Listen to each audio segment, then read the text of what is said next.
खुलुमबाय आं सिबिरानि ब्रह्म गोजोन फुंबिलिनि बयनिसिमबो गाहाम हामलायनायखौ जासिहरनाय थाबाय आसा खालामो नोंथांमोना गासिबो मोजाङैनो दङ नोंथांमोननि थाखाय आं गोदान मोनसे भिडिअ लानानै फैबावबाय अन्नानै भिडिअखौ जोबजासिम नायलांदो बाक्सा बर्मानि गेरुवापारायाव संखिखांनाय जाथाय बर्मा मुसलपुर लामायाव मोनदों मोनजिनै दानस'नाय मैसोनि खर'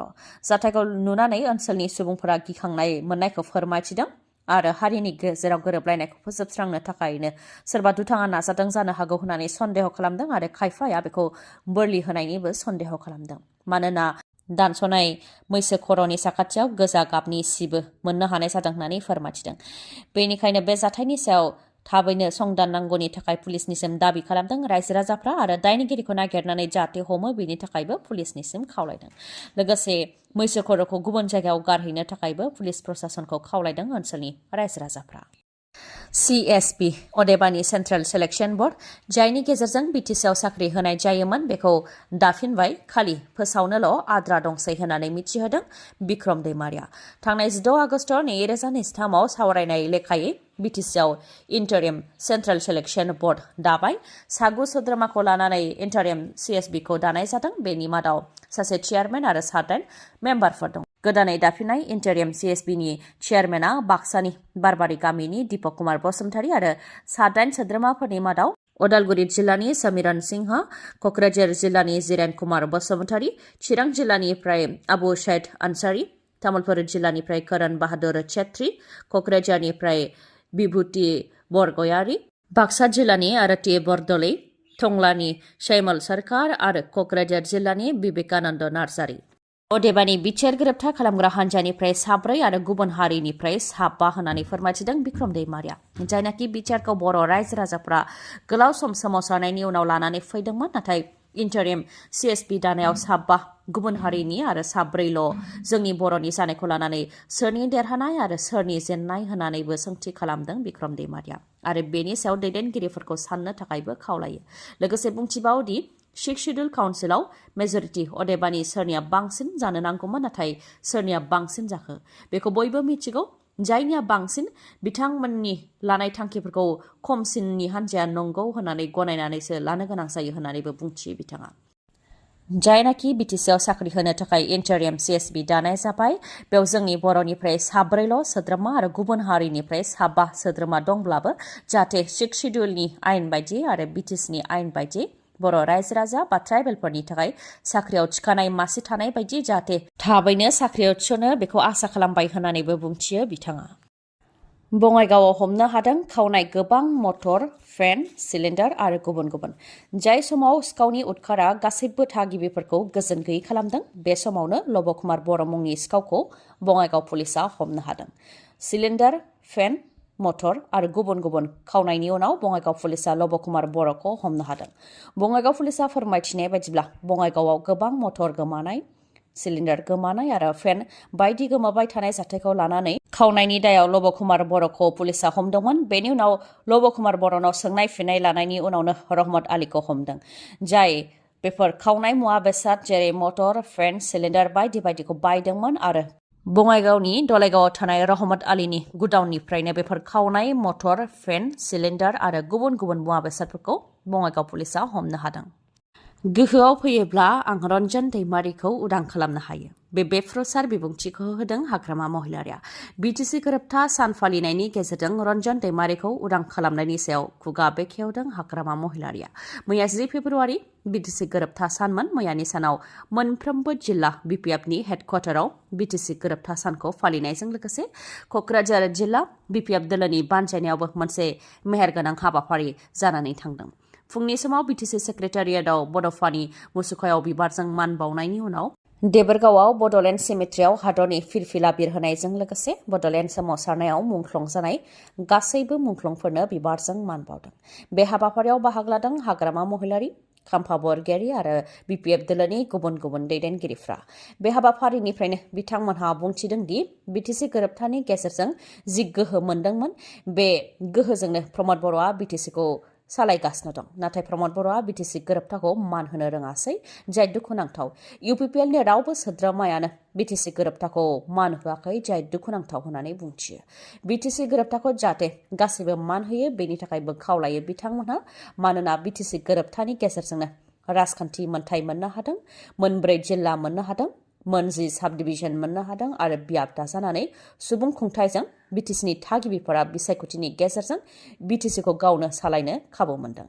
आरो इनफ्रास्ट्राक्चारनिफ्राय लानानै सोलोंथायसिम जौगानायखौ मोननो हादों होननानै फोरमायथिदों नाथाय बिटिआर गोरोबथानि उनावबो एनडिएफबिफोरनिया केस जोबाखै रन्जन दैमारिया दिनैसिमबो जोबथेसालियावनो दङ आरो गोरोबथानि उनावबो सागानगिरिया जोबथेसालियाव थानाय बबे गोरोबथायाव नुफेरनाय जेराव आल्फानिया गोरोबथा जानायनि सिगांनो सावरायग्रा हान्जानिया दैदेनगिरिफोरजों लोगोसे सोद्रोमाफोरा जोबथेसालिनिफ्राय उदां जाजोब्बाय खालि फरेस्ट बर'नि हान्जानियाल' दङ नाथाय जोंनिया बिटिआर गोरोबथानि उनावबो मानो उदां जायाखै होननानै सोंथि खालामो हाग्रामा महिलारिया आरो आं गोहोआव फैयोब्ला रन्जन दैमारिखौ जोबथेसालिनिफ्राय उदां खालामनो हायो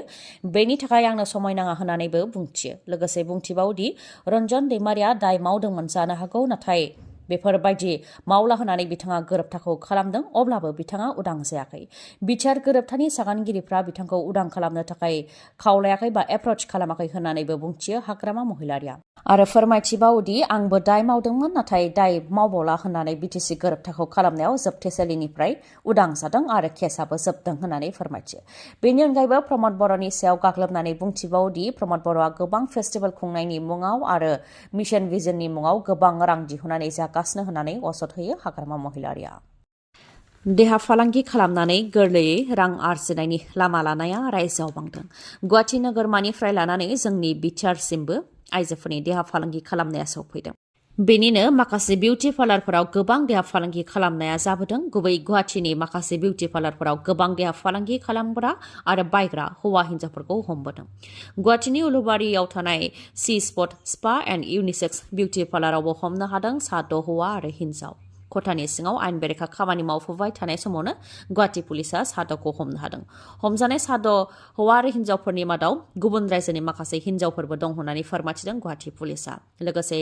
बे जाथायाव सोंनाय फिननाय लानो थाखाय बिउटि पार्लारनि बिगोमा निर्मल दत्तखौबो हमनाय जादों होननानैबो मिथिहोदों गुवाहाटी पुलिसनिफ्राय बिटिसि गोरोबथा सानाव एनडिएफबिफोरनि दुखु मोननाय फोरमायथिनाय नाथाय बिटिसि गोरोबथा सानाव एनडिएफबिफोरा मानो दुखु जानो गोनां जाखो बेखौ मिथिनो थाखाय नोंथांमोनहा बे खौरांखौ खोनासंनो नांगोन बारग' एनडिएफबिनि सोद्रोमाफोरा खौरांगिरि मेल खुंनानै गावसोरनि दुखु मोननायखौ फोरमायथिदों बिथांमोना फोरमायथिदों दि बिटिसि गोरोबथा खालामनाय बिथांमोनहा बिटिसि गोरोबथा सानखौ गाजा गोमजायै फालिदों मोनफ्रोमबो बिपिएफनि हेडक्वार्टार आरो ब्लकफोराव गाजा गोमजायै खुंदों आरो मुंख्लंफोरनोबो मान बावदों नाथाय एनडिएफबिफोरा बिटिआर गोरोबथा खालामनायनि उनाव एनडिएफबिनि गायसनगिरि रन्जन दैमारिखौ लाफानानै बिटिआर गोरोबथा सानखौ फालिनो हायाखै मुंख्लंफोरनो मान बावनो हायाखै जाय दुखुनांथाव दिनैसिमबो केसआ बोखारजायाखै जोबथेसालियावनो दङ मुंख्लं नखराबो अनसुंथाइखौ मोनजोबाखै आरो रिहेबिलिटेसनखौबो मोनजोबाखै होननानै दुखु फोरमायथियो बिथांमोना बिटिआर गोरोबथानि उनाव एनडिएफबिनि दैदेनगिरि आरो सोद्रोमाफोरखौ जोबथेसालियाव गारसोनानै दोननानै दानि सरकारा गोजोन फैबाय होननानै बुंगासिनो दं जायखौ रायजो राजाफ्राबो नुगासिनो दं होननानैबो बुंथिबावो लोगोसे बुंथिबावोदि एनडिएफबिफोरनि केसखौ बोखारालासे गावसोरल' गाजा गोमजा लोङै जायै गोजोन फैबाय होननानै बुंगासिनो जाय दुखुनांथाव होननानै गावसोरनि दुखु मोननायखौ फोरमायथिदों एनडिएफबिनि सोद्रोमाफोरा लोगोसे बुंथिबावोदि दिनैसिमबो मुंख्लंफोरनि थाखाय खाम्फा लुनाय जायाखै बेनि अनगायैबो मुंख्लं नखरनिफ्रा खौरां बिजोंनि गेजेराव गाबै गाबै अनसुंथाइखौ सोरखारनिसिम बिनो गोनां जादों नाथाय प्रमद बर' सोरखारा बेफोरखौ मोखां खाथेनानै गोजोन फैबाय होननानै गले गले बुंबाय थायो होननानैबो फोरमायथियो बिथांमोनहा सोरखारखौ लामा नायालासे रायजो राजाफोरा गावसोरनो गाव गावनि रां बाहायनानै लामा बानायनानै लादों ढेकियाजुलि बियाबनि राङापारा ओनसोलनि सानजा आरो सोनाब गावजें बिलनि रायजो राजाफ्रा गावसोरनि रांजोंनो लामा बानायनानै लादों बिथांमोना फोरमायथिनाय बायदिब्ला प्रधानमन्त्री सड़क योजनानि गेजेरजों 3 किल'मिटार जानथायसिम पाक्कानि लामा बानायनानै होनो थाखाय सोरखारनिफ्राय जीपीएस खालामफैदोंमोन नाथाय सार्वे खालामनायनि उनावबो लामा बानायनानै होआखै बेनि अनगायैबो बिसायख'थिनि सिगां सिगां एमएलए पद्मा हाजरिकानि आखि आगदा थाग्राफोरा भट बिनो थाखाय बे गामियाव फैयो आरो भट होयोबा लामा दालां बानायनानै होगोन होननानै खोथा होलाङो नाथाय उनाव जेबो खौरां लाफिना होननानै फोरमायथिदों आरो बे लामाजों गारि खारजाया मटर साइकेलबो खारजाया बेनिखायनो रायजो राजाफ्रानो लोगो नांनानै गाव गावनि रां खरसा खालामनानै बे लामाखौ लुनो गोनां जाबाय होननानै फोरमायथिदों रायजो राजाफ्रा। दाया सोरनि? खारजाग्रानि दाय ना खारग्रानि दाय? बिहामजो खारनाया मोनसे सरासनस्रा जाफ्लेबाय थानाय जाथाय बायदिसो जानानै फैबाय जोंनि समाजाव। नाथाय दाया सोरनि? सोरनि गोरोन्थिनि थाखाय बेफोर जानो मोन्दों? ना खारजानाय हौवाफोरनि गोरोन्थिनि थाखाय ना बिहामजोफोरनि गोरोन्थिनि थाखाय बेफोर जाबाय थानो मोन्दों? बेयो सावरायनो गोनां। फिन अनसुमै बर' मुंनि सासे बिहामजोआ गोमानानै दङ। गावनि उन्दै उन्दै सानै फिसाखौ लानानै बिथाङा गोमानानै दङ। उदालगुरि जिल्लानि मानुमारि गामिनि खोरां बर'नि बिसिमोन अनसुमै बर'आ। फोरमायथिनाय बायदिब्ला थांनाय बावैसो सान सिगां बिथाङा बिमा बिफानि न'आव थांनो होनानै न'निफ्राय ओंखारलांदोंमोन। बे साननिफ्रायनो बिथाङा गावनि न' फारसे गिदिंबोफिनाखै। बिथाङा गावजों लोगोसे गावनि उन्दै उन्दै सानै फिसाफोर सासे 5 बोसोरनि आरो सासे 8 बोसोर बैसोनिखौ लानानै थांफादोंमोन होननानै फोरमायथिदों। बेनिखायनो बिथांखौ सोरबाफोर नुसनबायोबा नखरनि सुबुंफोरनो खौरां हरनो थाखायबो खावलायहरदों। खौरां हरनो थाखाय 8011217068 नङाबा 8472880596 बे मबाइल नाम्बाराव खौरां हरनो हागोन। दिनैनि भिडिअआ एसेनोसै। गाबोन फिन लोगो मोनफिनबावगोन। नोंथाङा जुदि आंनि भिडिअखौ मोजां मोनदोंबा लाइक, कमेन्ट आरो शेयार खालामनो दाबाव। गोजोन्थों।